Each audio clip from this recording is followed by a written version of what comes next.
Assalamualaikum warahmatullahi wabarakatuh. Perkenalkan, nama saya Raditya Ramdhani dari kelas 10 IS 3, nomor absen 20. Saya akan menjawab pertanyaan dari pelajaran sejarah minat. Nomor 1. 5 pengertian sejarah.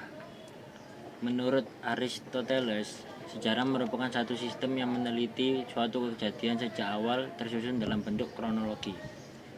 Menurut Herodotus, sejarah ialah satu kajian untuk menceritakan suatu perputaran jatuh bangunnya seseorang tokoh, masyarakat, dan peradaban.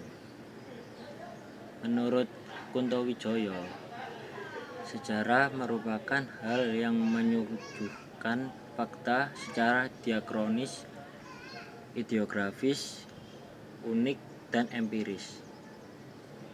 Menurut Muhammad Yamin, sejarah adalah ilmu pengetahuan yang disusun atas hasil penyelidikan beberapa peristiwa yang dapat dibuktikan dengan kenyataan. Menurut Ibnu Khaldun, sejarah sebagai catatan tentang masyarakat umum manusia atau peradaban manusia yang terjadi pada watak atau sifat masyarakat.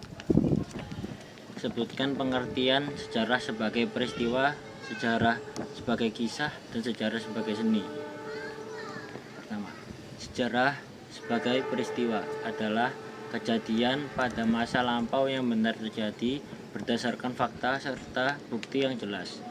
Jadi, sejarah sebagai peristiwa adalah peristiwa yang benar-benar terjadi sesuai kenyataan pada masa terjadinya. 2. Sejarah sebagai kisah. Menurut peristiwa, sejarah pada masa lalu dikisahkan kembali dalam bentuk data sejarah.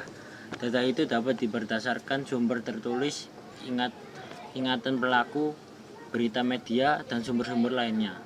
Sejarah sebagai kisah muncul dalam bentuk narasi atau cerita yang menarik. Ketiga, sejarah sebagai seni.